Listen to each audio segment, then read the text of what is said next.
Bonsoir à toutes et à Bonsoir à tous. tous. Bienvenue pour notre webinaire de ce soir qui porte sur le développement embryonnaire et les oméga 3. Donc, c'est notre deuxième webinaire avec Opia. Certains avaient peut-être participé déjà au premier sur la fertilité et les oméga 3. Donc, pour ce soir, ça va être moi qui vais présenter la partie sur Norsan et Gwenaëlle qui va vous expliquer l'importance des oméga 3 justement dans le développement embryonnaire. Je te laisserai te présenter tout de suite. Donc, je serai sur la partie animation. Ma collègue Judith sera dans le chat, au niveau du chat, si vous avez des questions. Donc, n'hésitez pas pendant le webinaire à les poser au fur et à mesure. On aura un temps qui sera dédié aux questions-réponses en fin de webinaire. Donc là, à ce moment-là, vous pouvez aussi écrire dans le chat et lever la main éventuellement pour participer, échanger directement avec nous. Avant qu'on commence rapidement encore, aussi, je vais vous présenter Norsan, pour ceux qui ne nous connaissent pas encore. Donc, on a un laboratoire qui est d'origine norvégienne, donc qui a son siège à Berlin.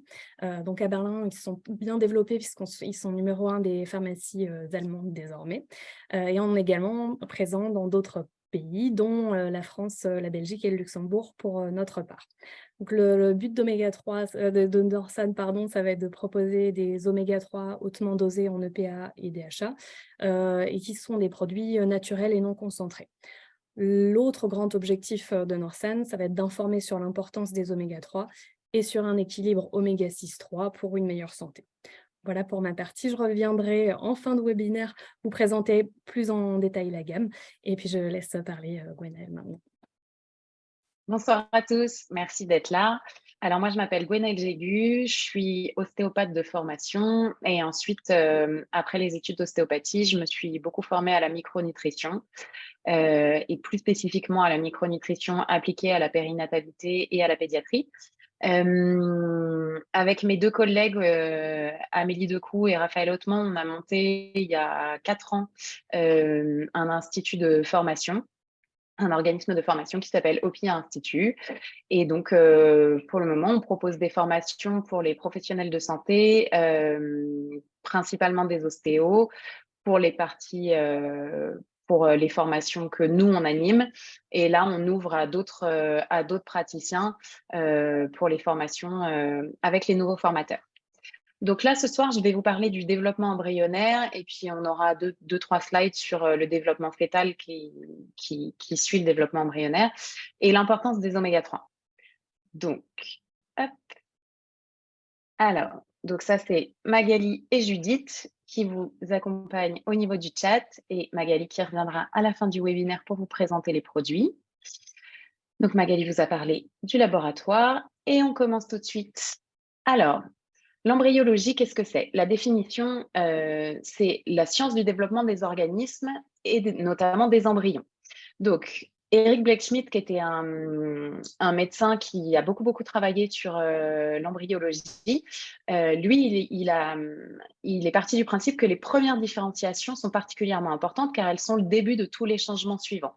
Ce qui veut dire que c'est comme une réaction en chaîne. C'est-à-dire que si votre première cellule, elle est de qualité, elle va produire des métabolites qui vont être utiles pour la deuxième cellule, pour la troisième cellule, etc., etc. C'est la base de la pyramide. L'idée, quand on travaille en embryologie et quand on travaille avec les femmes enceintes et les femmes en fertilité, c'est d'avoir un terrain de qualité pour préparer l'anidation de l'embryon et surtout en amont pour préparer les oocytes.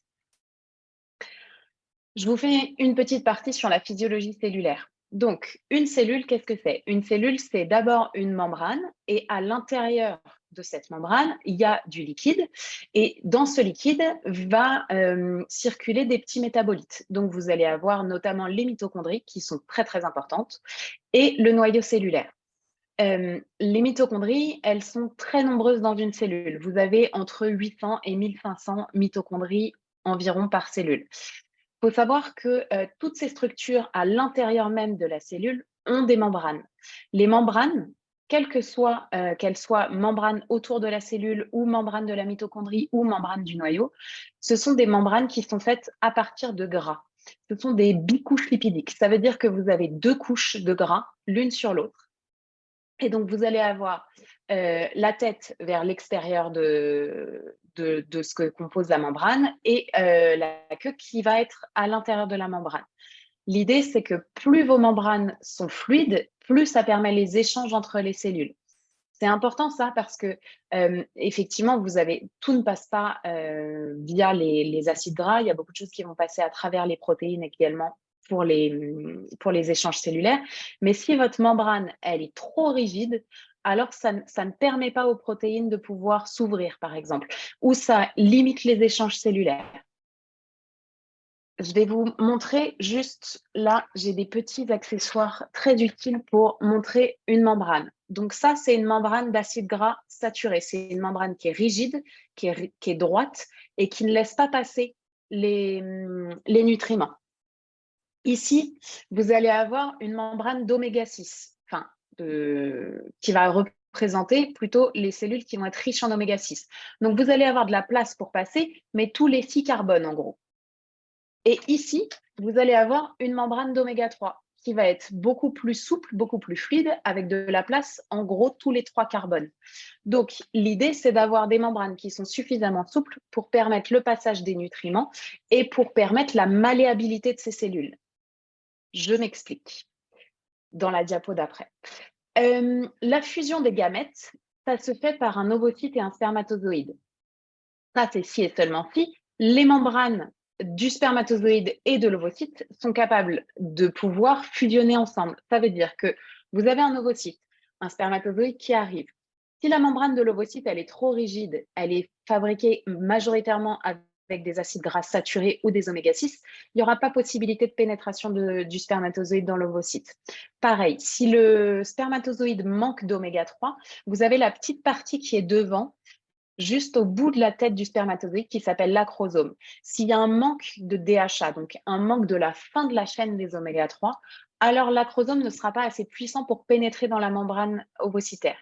Donc, si vous, déjà, avant même le développement embryonnaire, il y a un déficit en oméga 3 dans les corps de la personne portant un ovocyte et de la personne portant un spermatozoïde, alors il n'y aura pas possibilité de fusion entre les membranes cellulaires.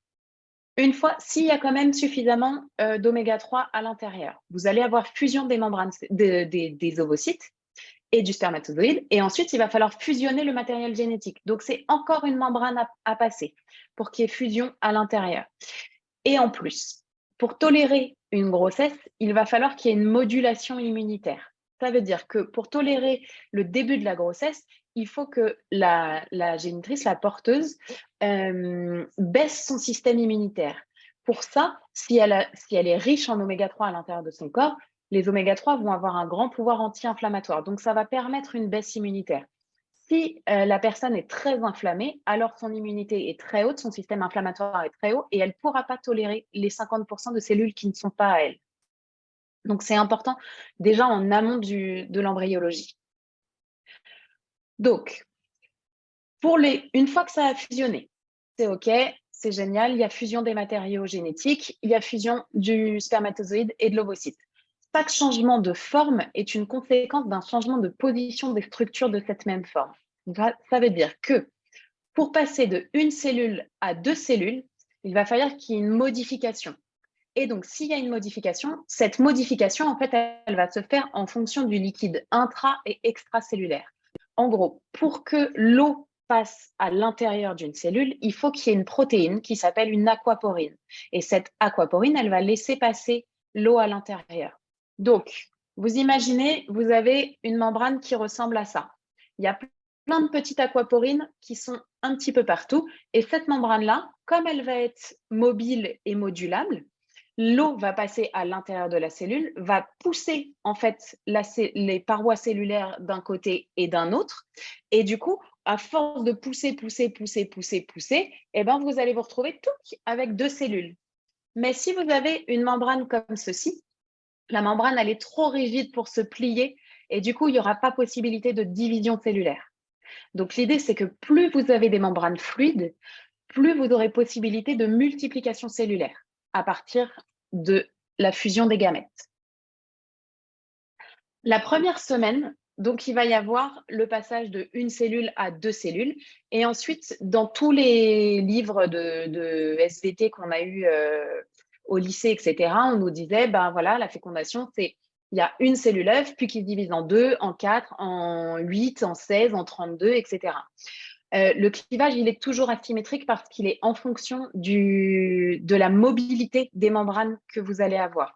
Donc, plus vous aurez de membranes mobiles et plus vous aurez d'échanges liquidiens, plus les cellules vont se diviser. Mais ce clivage, il n'est fait que de façon asymétrique parce que ça se fait cellule par cellule. Il y a une cellule œuf qui se divise en 2 et ensuite, cette cellule œuf, il va y avoir une partie qui va être poussée et hop, celle-là, elle se divise en 3. En 2, donc ça fait 3 cellules. Et puis après, celle-ci va se diviser, donc ça fait 4 cellules, puis ensuite 5, etc., etc. Et chaque cellule va se diviser en 2. Chaque transformation donne une nouvelle cellule plus petite, car le matériel micronutritionnel de la zone pellucide sera utilisé jusqu'à la nidation. Ça veut dire que quand vous avez ici votre ovocyte qui a été fécondé, autour de l'ovocyte, vous avez ce qu'on appelle une membrane pellucide et entre l'ovocyte et cette membrane, il y a la zone pellucide. Cette zone pellucide, c'est la zone qui va être riche en micronutriments, qui va permettre de développer jusqu'à l'anidation, jusqu'à la pénétration dans l'endomètre pour qu'il y ait fusion du matériel maternel avec le matériel trophoblastique. Et du coup, ça, c'est seulement s'il y a eu possibilité de division jusque-là. Il faut absolument que cette membrane soit très riche et cet petit espace soit très riche en micronutriments, justement pour pouvoir permettre les multiplications cellulaires. À peu près au 6e jour, vous allez avoir une percée de cette membrane cellulaire, qui est donc la membrane pellucide. Et l'intérieur de cette membrane va donc être libéré. Le trophoblaste va venir se loger sur l'endomètre, sur la cavité utérine.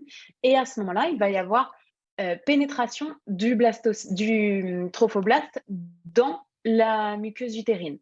Ça, c'est si et seulement si les cellules maternelles tolèrent la fusion. Donc, pour ça, il faut qu'il y ait une baisse immunitaire pour que les 50% de matériel génétique qui n'appartiennent pas à la porteuse soient tolérés. Et en plus, il faut que les membranes cellulaires de la mère soient suffisamment perméables pour permettre cette fusion et permettre ces échanges sanguins. Donc, on arrive à la 2e semaine. À la 2e semaine, vous allez avoir un embryon qui devient ce qu'on appelle didermique. Vous allez avoir l'épiblaste en bleu et l'hypoblaste en jaune. Là, vous voyez sur ce schéma, la partie vert foncé, là, c'est le trophoblaste. Et la partie vert clair, c'est le syncytiotrophoblaste. Ça, c'est des mots un peu compliqués, mais c'est parce que si jamais vous regardez dans la littérature, vous allez revoir beaucoup ces mots. Donc, le syncytiotrophoblaste va s'invaginer dans la muqueuse utérine. Et pendant que lui s'invagine d'un côté, les villosités maternelles vont en fait progresser et avancer pour venir à sa rencontre. Une fois qu'il y a rencontre des deux, il va y avoir fusion des deux systèmes pour que le sang de la mère perfuse l'embryon, donc ce disque didermique. Vous allez avoir une formation d'une cavité qui s'appelle la cavité amniotique à J8. Donc J8, on est très très tôt.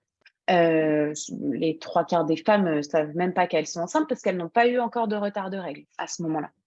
Et il y a toujours à J8 une pénétration du trophoblaste de l'embryon à l'intérieur de la muqueuse utérine. L'embryon est à l'intérieur de la muqueuse environ à J9. Alors, il faut aussi savoir que si vous travaillez en embryologie, les dates sont pas toujours, les jours correspondent pas toujours. Donc, l'idée, c'est d'aller chercher dans plusieurs livres, dans plusieurs littératures d'embryologie pour se faire une idée. Mais en général, voilà, c'est J8, vous avez apparition de la cavité amniotique. J9, l'embryon fusionne complètement avec les vaisseaux maternels. Donc, il faut que la membrane pellucide et que le matériel nutritionnel de l'embryon soit suffisamment important à la base pour tenir environ 9 jours, entre 8 et 9 jours. Donc, plus la mère est, entre guillemets, chargée en oméga 3, plus ces vaisseaux vont pouvoir avancer rapidement parce qu'il y a des membranes qui vont être fluides.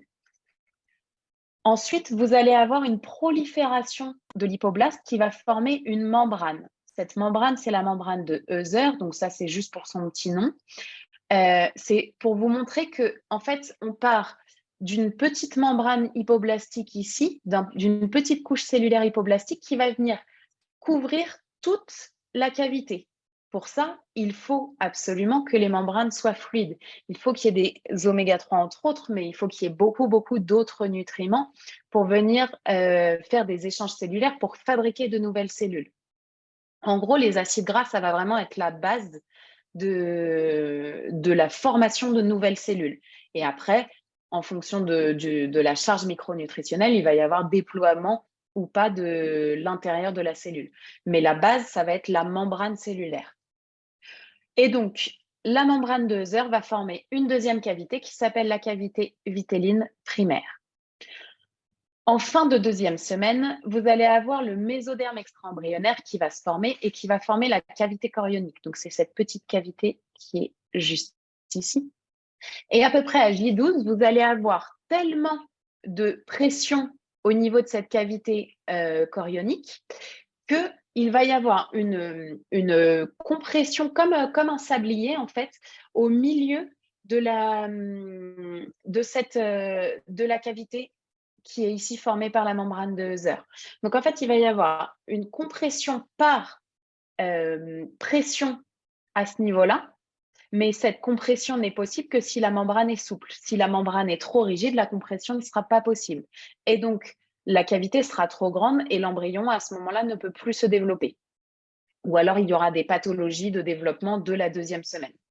Le disque embryonnaire, en fin de deuxième semaine, il est suspendu par un petit pédicule à ce niveau-là. Et vous allez avoir en fait cette cavité-là qui sera divisée en deux. Cette partie-là va migrer au pôle ventral de l'embryon et va comme il n'y aura plus de nutrition par les vaisseaux maternels, vu que les vaisseaux maternels vont être principalement à ce niveau-là, donc du coup, ça va nourrir ces deux parties-là, ces petites cellules vont être désintégrées.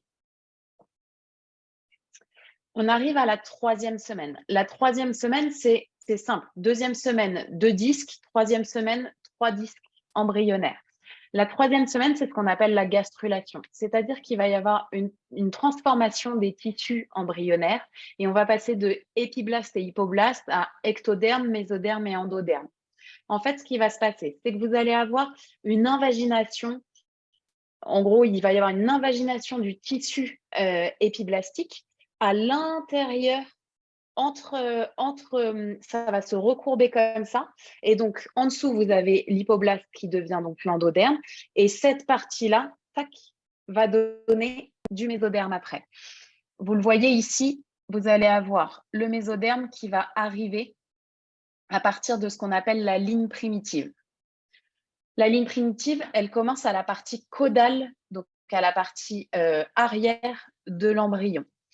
Cette ligne primitive, elle va former la plaque neurale et après le tube neural. Le tube neural, c'est ce qui va devoir se fermer en 4e semaine et c'est ce qui va donner les pathologies de spina bifida. Donc, c'est les troubles de la fermeture du tube neural. En 3e semaine, vous avez aussi une ébauche cardiaque.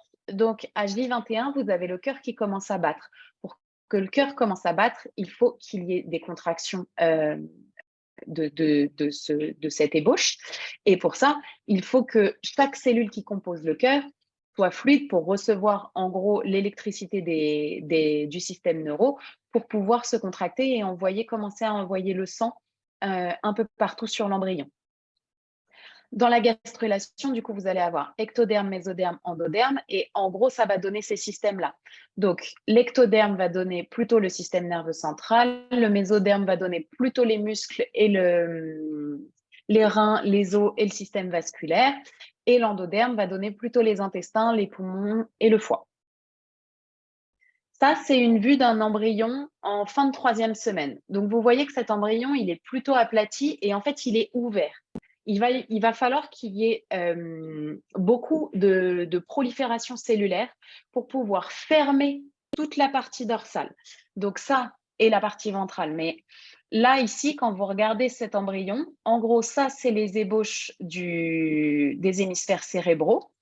Et là, vous allez avoir donc la partie caudale avec ici la ligne primitive qui va former le tube neural au final. Quand vous regardez de profil, vous voyez que votre embryon, au début, il est plutôt plat et du coup, il va falloir vraiment, vraiment beaucoup de nutriments et beaucoup d'acides gras pour former de nouvelles cellules, pour former de nouvelles membranes cellulaires. À ce moment-là, on arrive en 4e semaine. 4e semaine, c'est ce qu'on appelle la neurulation. La neurulation, c'est la fermeture du tube neural. Ça part du milieu, puis ça ferme en cranial, pardon, et enfin ça ferme en caudal. C'est pour ça que la majorité des pathologies de fermeture du tube neural se font en bas de la colonne vertébrale. En gros, là, vous avez la tête et là, vous allez avoir le coccyx et le sacrum. Donc, c'est cette partie-là souvent qui tarde à se fermer. C'est la dernière partie qui se ferme et c'est souvent ici qu'on retrouve les spina bifida ou les petits kystes, le kyste pilonidal, etc. Quand la partie supérieure, quand il y a un défaut de fermeture de la partie supérieure, de toute façon, l'embryon n'est pas viable, la grossesse s'arrête. Quand il y a un défaut de fermeture de la partie inférieure, selon le stade de déficit de fermeture, l'embryon peut être viable, soit jusqu'à la fin de la grossesse, soit un petit peu après, soit parfois c'est totalement viable. Et dans ces cas-là, il y a une petite opération qui se fait, une opération qui se fait à la naissance pour en gros aider la fermeture du tube neural. En 4e semaine, vous allez avoir formation de beaucoup de systèmes neurologiques. Le système neurologique, ils vont être entourés au fur et à mesure de gaines de myéline. Et la gaine de myéline, elle va être notamment faite de gras. Donc, c'est important vraiment d'avoir des acides gras. Le 2e mois, on est toujours dans le système embryonnaire. Vous allez avoir développement cardiaque et des réseaux sanguins. Donc, c'est ce que je vous disais. Pour qu'il y ait prolifération de cellules, il faut qu'il y ait formation de nouvelles cellules. Pour qu'il y ait formation de nouvelles cellules, il faut qu'il y ait des membranes cellulaires qui se mettent en place. Plus les membranes cellulaires sont souples et fluides, plus il y a d'échanges, et plus les cellules peuvent produire de l'énergie cellulaire et aussi des métabolites qui, pour elles, vont être des déchets et pour la cellule d'après, vont être en gros de la nourriture. C'est vraiment une réaction en chaîne. Et c'est pour ça que la phrase d'Eric Blechschmidt, elle est assez juste. C'est-à-dire que si les premières ébauches sont de qualité, le reste de la chaîne va fonctionner. Si déjà il y a un souci sur la première ébauche, si c'est difficile à mettre en place, s'il y a peu d'échanges cellulaires ou si les échanges cellulaires sont difficiles, à un moment, il va y avoir une problématique dans les chaînes cellulaires. Il faut imaginer les petits jeux, vous savez, où vous lâchez la petite bille qui va passer d'un système à un autre et ça enclenche une roue qui enclenche une bascule qui enclenche, etc., etc. S'il y a quelque chose qui ne fonctionne pas bien, la bille s'arrête dans son système. Et ben, l'embryon, c'est exactement pareil. S'il n'y a pas assez de cellules, donc s'il n'y a pas assez de densité micronutritionnelle et s'il n'y a pas assez d'acides gras dans l'organisme, alors il va y avoir un arrêt du développement de l'élément qui est en train de se fabriquer. Donc, selon si c'est une cellule de peau ou une cellule du cerveau, ça n'aura pas le même impact sur l'enfant à venir. Mais l'idée, c'est quand même d'avoir suffisamment de nutriments et d'acides gras pour former toutes les cellules de l'organisme. Au cours du 2e mois, vous allez avoir les hémisphères cérébraux qui vont être visibles à l'écho. Le développement du cerveau, il est en corrélation avec les lipides disponibles. En effet, le cerveau, c'est composé à 60% de lipides. Et dans ces 60% de lipides, il y a 40% du cerveau qui est composé de DHA. Donc, le DHA, c'est la fin de la chaîne des oméga 3. Le cerveau est aussi en corrélation avec l'hormone thyroïdienne T3. On va le voir après sur pourquoi les oméga 3 sont importants dans la conception des hormones. La formation du foie vasculaire puis glandulaire arrive au niveau du 2e mois. Et là, ça demande une recrudescence micronutritionnelle extrêmement importante parce que le foie va être formé en 2 parties. D'abord, le foie vasculaire. Donc, d'abord, il va y avoir toute la vascularisation hépatique qui va se mettre en place. Ça va demander beaucoup de formation de cellules. Et en 2e lieu, il va y avoir la formation du foie glandulaire qui, lui, va permettre de traiter notamment les acides gras. Donc, c'est ces 2 parties vasculaires et glandulaires qui vont être très, très importantes dans le développement de l'embryon. À peu près au même moment, 1 à 2 semaines plus tard, vous allez avoir la formation du polygone de Willis. Le polygone de Willis, c'est la vascularisation cérébrale. C'est pareil, à cette 8e semaine, vous allez avoir une recrudescence vasculaire extrêmement importante. Et comme le foie vasculaire a déjà pris énormément de nutriments, plus ensuite le foie glandulaire, s'il n'y a pas assez de nutriments ou pas assez d'acides gras, alors il peut y avoir des fausses couches par thrombose. C'est-à-dire que comme il n'y a pas assez de fluidité membranaire au niveau de la vascularisation, il peut y avoir des petits éléments qui se coincent dans les vaisseaux et qui vont faire des thromboses. Et du coup, si le cerveau n'est plus irrigué, alors il va y avoir une fausse couche par arrêt de développement embryonnaire. Donc, ce que je vous disais, c'est qu'au 2e mois, il va y avoir vraiment une nécessité hormonale qui va être importante pour la maturation sexuelle, mais aussi pour la maturation tout court du cerveau. En gros, pour fabriquer une hormone, il faut du cholestérol.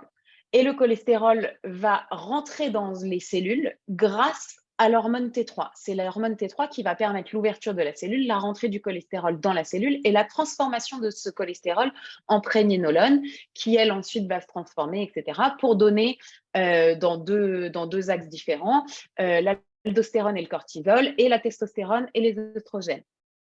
L'idée, c'est que pour former une hormone, quelle qu'elle soit, ça, on parle pour les hormones stéroïdiennes. Mais pour former une hormone, quelle qu'elle soit, il faut du cholestérol. Donc, en fait, pour fabriquer de la T3, il vous faut du cholestérol. Et le cholestérol, c'est du gras. Le gras, ça peut être des acides gras oméga 3, mais c'est aussi des acides gras oméga 6, des acides gras oméga 9, des acides gras trans, des acides gras saturés. L'avantage des acides gras oméga 3, c'est que ça permet de ne pas oxyder le cholestérol. Donc, si votre cholestérol il est non oxydé, il fabriquera une meilleure prégnénolone qui fabriquera une meilleure testostérone, des meilleurs oestrogènes, du meilleur cortisol et du meilleur aldostérone. Si vous avez du cholestérol qui est oxydé, ça va potentialiser la fabrication du LDL, donc le mauvais cholestérol, et du coup, vous aurez des hormones qui seront de moins bonne qualité. En plus, vous allez avoir ce qu'on appelle une rigidification des membranes cellulaires, c'est-à-dire que moins vous avez d'oméga 3, plus vous vous retrouvez avec des membranes rigides comme ça. Imaginez, vous êtes du sang et vous glissez dans un toboggan en métal hyper rigide. Vous allez très très vite et tout ce qui est sur votre chemin, vous allez le percuter à grande vitesse. Si vous êtes une petite membrane vasculaire souple comme des oméga 3, c'est comme si vous étiez du sang qui va couler tranquillement sur un toboggan gonflable. C'est exactement la même chose. C'est-à-dire que si vous avez, par exemple, des plaques d'athérome à l'intérieur d'un système vasculaire, les plaques d'athérome, ça va faire, en gros, dans la muqueuse de la paroi vasculaire, ça va faire une bosse. Si le sang, il va très vite, il va taper très, très fort, très, très fort, très, très fort. Et à force, ça va user la membrane de l'intérieur de l'artère, ça va faire une lésion et à ce moment-là, la plaque d'athérome va sortir de la membrane et il faut le passer en circulation sanguine. Si vous avez une membrane qui est rigide avec une bonne compliance, vous allez avoir en fait cette plaque d'athérome qui va bouger et du coup, le sang va bouger et en fait, il va y avoir percussion, mais beaucoup plus doucement et à moins grande vitesse et moins fort. Donc en fait, la lésion de la paroi vasculaire va être moins forte et ça donnera le temps au corps de la résorber à chaque fois qu'il y aura une petite lésion. Du coup, la plaque d'athérome ne va pas s'en aller. Donc, en fait, plus vous consommez d'oméga 3, plus vous faites du cholestérol de qualité et en plus, vous limitez complètement la rigidification des membranes cellulaires. Dans l'embryologie, plus vos membranes cellulaires et plus vos membranes vasculaires sont compliantes et plus vous aurez de libération et de passage de micronutriments qui vont permettre la formation de nouvelles cellules. Au 3e mois, vous allez avoir une entrée dans la phase fœtale.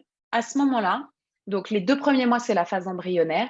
Et là, on comprend bien vraiment toute l'importance de la base embryonnaire pour arriver au stade fœtal.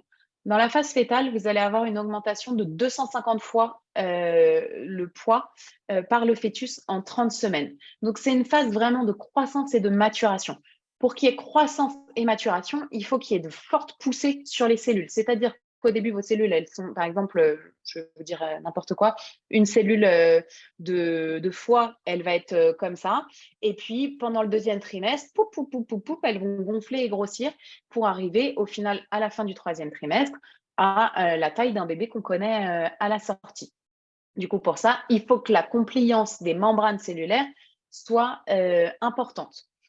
Troisièmement, il va y avoir première sécrétion biliaire par le bébé. Donc, ça veut dire que là, il commence à pouvoir gérer ses acides gras tout seul et non plus via, pas que via sa mère. Vous allez avoir une maturation du système nerveux et les premiers réflexes arrivent. Ça veut dire qu'à ce moment-là, s'il y a les premiers réflexes, il y a vraiment une maturation neuro. Et pour qu'il y ait maturation neuro, il faut qu'il y ait une gaine de myéline qui se mette en place. Pour qu'il y ait la gaine de myéline, il faut qu'il y ait du gras dessus. Si le gras, il est non oxydé et compliant, le nerf peut aller là où il veut. Si le gras, il est rigide et non compliant, le nerf va être très, en gros, compressé, si je puis dire, à l'intérieur. Et du coup, ça va donner des réflexes trop forts. Donc ça, souvent, c'est des bébés qui vont donner des coups très, très vifs et très répétitifs dans le ventre. On arrive au deuxième trimestre. Le deuxième trimestre, ça va être un développement cérébral majeur. Et donc, du coup, qui dit développement cérébral dit DHA et hormones thyroïdiennes. Donc, à ce moment-là, deuxième trimestre, ça vaut le coup de mettre une bonne dose d'oméga 3. Bon, il faut la mettre aussi en amont, mais s'il n'y a pas eu avant, c'est là où il faut vraiment apporter des oméga 3. Maturation du système neuro, les mouvements vont s'affiner et ça devient quotidien. Plus il y a de mouvements, plus il y a formation de muscles et renforcement de la structure osseuse. Ça, c'est si et seulement si les cellules sont capables de s'étirer et de, en gros, discuter les unes avec les autres, de faire des échanges cellulaires. Début du deuxième trimestre, vous allez commencer à avoir une agrégation de la graisse sous-cutanée. Et ça va avoir un intérêt majeur au troisième trimestre, parce qu'au troisième trimestre, en fait, le bébé commence un peu à gonfler. Et il gonfle parce qu'il stocke de la graisse en sous-cutanée. Et cette graisse, elle va lui être très utile sur ses 2 premiers mois de vie. En fait, sur ces 2 premiers mois de vie, le bébé va relarguer la graisse qu'il a accumulée en sous-cutanée pour finir la maturation cérébrale, la maturation rétinienne et la maturation du système nerveux. À ce moment-là, peu importe quel gras a été mis en sous-cutané. Donc, si c'est du gras de sardine, on aura plutôt un cerveau de sardine et un système nerveux de sardine. Si c'est du gras de cordon bleu, on aura plutôt un cerveau de cordon bleu et un cerveau et un système neuro de cordon bleu. Après, on choisit. Ça, c'est libre à chacun. Vous allez avoir à ce moment-là, aussi au troisième trimestre, une myélinisation au niveau de l'encéphale. Donc, les gaines de myéline qui étaient sur le système neuro global vont arriver sur le système au niveau du cerveau, d'où la nécessité d'avoir beaucoup d'oméga 3. Et pour l'agrégation de la graisse en sous-cutanée, pour le développement du cerveau et pour la myélinisation de l'encéphale. Le troisième trimestre, c'est le dernier mois de grossesse, on va dire. Pardon, c'est le moment de diviser par 2 sa consommation d'oméga 3. C'est-à-dire que les 2 premiers mois du troisième trimestre, on garde la même dose d'oméga 3 pour fabriquer la gaine de myéline, pour l'agrégation de la graisse sous-cutanée. Et dernier mois, on va arrêter. Enfin, on va diminuer l'apport d'oméga 3. Pourquoi? Parce que les contractions utérines pour l'accouchement vont être, entre autres, faites par ce qu'on appelle les PGE2, qui sont des prostaglandines de type 2. Ce sont des prostaglandines qui sont pro-inflammatoires. Et elles vont être fabriquées par les oméga 6 majoritairement. Les oméga 3, eux, vont fabriquer des prostaglandines de type 3 qui vont être anti-inflammatoires, donc qui sont nécessaires tout au long de la grossesse, mais qui, au moment de l'accouchement, en fait, vont limiter les contractions. Or, au moment de l'accouchement, on veut qu'il y ait des contractions et on veut surtout des prostaglandines de type 2 pour permettre l'affinement, bref, que le col s'affine, pardon, et l'ouverture du col. S'il y a trop de prostaglandines de type 3, à ce moment-là, le col aura des difficultés pour s'ouvrir et les contractions seront moins puissantes, donc une évacuation du bébé moins facile. Donc, en résumé, vous allez avoir l'intérêt des oméga-3 pour l'embryologie. Ça va être la base de la base de la base d'un embryon, tout simplement. Ce sont des cellules. On part d'une cellule et on arrive à un bébé. Pour ça, il faut la possibilité de fluidité des membranes. Absolument. Il va falloir avoir une diminution du terrain inflammatoire en amont de la maman, mais aussi tout au long de la grossesse, et notamment sur le premier trimestre, parce que tant que le placenta n'a pas pris le relais hormonal, la mère est prioritaire au niveau du système inflammatoire. C'est-à-dire que si, au cours du premier trimestre, elle a une recrudescence inflammatoire, le corps va préférer se séparer de l'embryon pour sauver, entre guillemets, la mère, plutôt que de sauver le bébé. Une fois que le relais placentaire est mis en place, une fois que le système hormonal est pris en charge par le placenta, c'est le bébé qui va être prioritaire. Mais donc, sur le premier trimestre, donc sur toute la phase embryonnaire, il faut un apport d'oméga-3 pour la mère pour diminuer son terrain inflammatoire. Ça permet la modulation immunitaire et ça lui permet de tolérer ces 50% de cellules qui sont étrangères. La baisse inflammatoire, ça va faire aussi une meilleure fonction thyroïdienne et une meilleure production hormonale. Souvenez-vous, pour fabriquer des hormones pour le bébé, il faut que la T3 permette l'entrée du cholestérol dans la cellule. Et pour fabriquer le cerveau du bébé, il va nécessiter et du DHA et de l'hormone T3. Sachez que l'ADN aussi est très sensible à l'inflammation.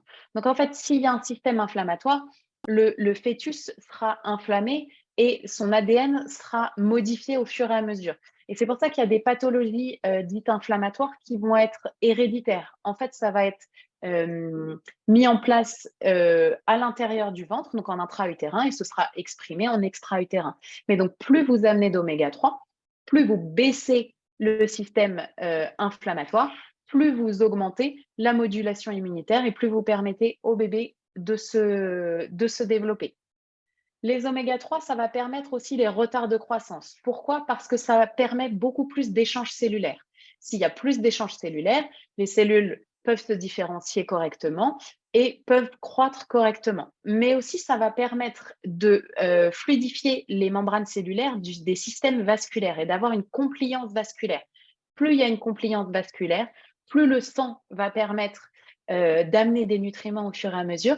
Et en plus, plus il y a de compliance vasculaire et plus ça permet déjà au début à la mère d'envoyer ses villosités pour fusionner avec le trophoblaste et ça permet d'avoir plus de pression à l'intérieur des vaisseaux pour pousser entre guillemets les membres notamment.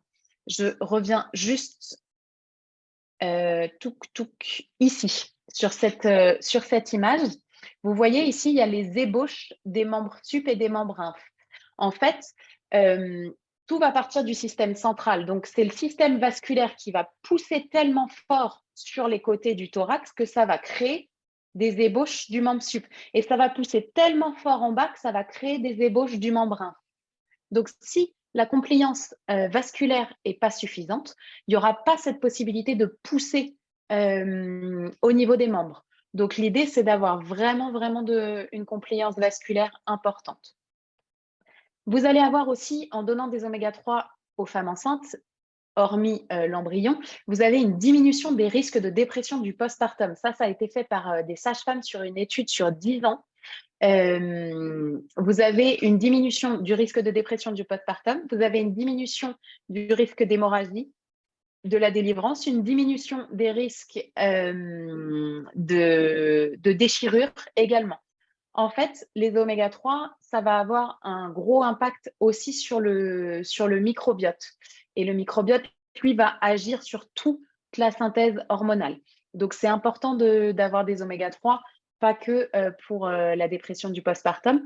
Mais sachez que si votre microbiote est de qualité, entre autres grâce aux oméga-3, et que vous avez une diminution du terrain inflammatoire, vous aurez une diminution de l'inflammation neurologique au niveau cérébral. Donc, ça permet de vraiment diminuer les risques de dépression du postpartum. Et il y a aussi le fait que certaines dépressions du postpartum sont dues à un déséquilibre de la thyroïde. Or, si vous avez suffisamment d'oméga 3 avec une thyroïde qui fabrique de bonnes hormones T4 et T3 pour permettre l'entrée du cholestérol dans les cellules pour fabriquer de nouvelles hormones, alors vous aurez pas de déséquilibre au niveau de la thyroïde et donc moins de risque de dépression du postpartum. L'augmentation du DHA en sous-cutané, ça permet vraiment de maturer le cerveau, la rétine et le système nerveux et ça permet de baisser le système inflammatoire globalement. Je suppose que vous avez déjà vu les cascades d'oméga 3. En gros, vous partez des oméga 3 classiques végétaux qui vont être transformés en EPA, qui eux vont donner les prostaglandines de type 3 et qui ensuite seront transformés en DHA et le DHA va donner des résolvines. Les résolvines, ça va résoudre l'inflammation. Donc, c'est important d'avoir du DHA quand il y a un système inflammatoire pour baisser justement cette inflammation. Il faut savoir aussi que l'inflammation, par exemple, elle peut être tout simplement due à un manque de sommeil. Or, en fin de grossesse, il va y avoir un manque de sommeil évident par compression de la vessie qui demande à aller beaucoup aux toilettes, par manque de mobilité, etc., avec des douleurs dans le dos et tout ça. Et du coup, si vous apportez du DHA qui va être anti-inflammatoire, vous diminuez cette action parce que quand on a un manque de sommeil, on a une perturbation du microbiote maternel qui lui-même va perturber le microbiote fœtal qui va donner de la neuroinflammation.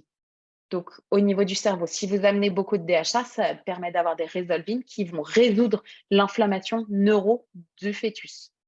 Donc, c'est vraiment important. Juste sur le dernier mois de grossesse, on diminue la dose. Ça diminue le risque de fausse couche par les échanges cellulaires et par leur action de fluidifiant cellulaire et de mobilisation de compliance artérielle. Et ça fluidifie les membranes cellulaires pour le passage des nutriments. Voilà en gros à quoi ça sert les oméga 3 dans une phase embryonnaire et fœtale. Je vais donc voir avec Magali les questions. Merci beaucoup pour cette présentation très complète. Je pense que ça a beaucoup plu. Alors, si vous me le permettez tous, je vais simplement présenter la gamme rapidement et puis on va passer aux questions-réponses. Alors, si on peut simplement passer comme ça, je vous présente les produits et ensuite on va voir ensemble, j'ai vu pas mal de questions passer déjà. Gwenal, si tu veux bien simplement passer la slide. Ouais, pardon, excuse-moi. Pas de souci. Voilà pour les produits Norsan. Donc, comme je vous disais, on a des produits, donc on est spécialisé dans les oméga 3 et on a 4 gammes qui sont chacune déclinées en version liquide et en version capsule. Je vous les présente rapidement et puis ensuite, promis, on passe aux questions. Alors, vous avez la gamme totale. Donc, ça, c'est l'huile de petit poisson gras, donc sardines, maquereaux, harengs. C'est l'huile de poisson qui est 100% naturelle. Ça signifie que ce n'est pas concentré chimiquement pour augmenter le dosage. Et cette gamme-là est particulièrement hautement dosée en EPA. On a les gammes également vegan. Alors, vegan, elle est assez intéressante si on veut limiter son impact sur l'écosystème marin et surtout parce qu'on trouve aujourd'hui encore difficilement des oméga 3 végétaux qui soient riches en EPA et DHA. Là, vous avez une gamme qui est issue de la microalgue marine Schizochytrium sp, qui est naturellement hautement dosée en EPA et DHA. Du fait de son dosage important en DHA, pendant la grossesse, on va souvent le recommander. C'est également le cas de la gamme Arctis. Donc ça, c'est de l'huile de foie de morue qui est aussi 100% naturelle et qui est également particulièrement dosée en DHA. Pour ces 3 gammes, alors on a une différenciation entre le PA et DHA, mais je précise quand même sur la version liquide, par exemple, quelle que soit la gamme, vous avez 2000 mg d'oméga 3 par dose journalière et 800 unités internationales de vitamine D3. Après, ce sera un petit peu plus tard par rapport au sujet de ce soir. On a aussi la gamme pour les enfants, donc, qui est un mélange d'huile de foie de morue et de poisson, et donc où la posologie est adaptée en fonction de l'âge et du poids de l'enfant. Et là, vous avez des arômes naturels, alors soit d'orange, soit de fraises et citron pour les pastilles gélifiées à mâcher. Ça va être en fonction des préférences des petits. En tout cas, merci vraiment pour la présentation et merci aux participants aussi. Merci à vous d'avoir écouté. Et aux questions. Je vous souhaite une très bonne soirée à toutes et à tous. Et puis, on se retrouve bientôt pour un nouveau webinaire. À bientôt. Au revoir.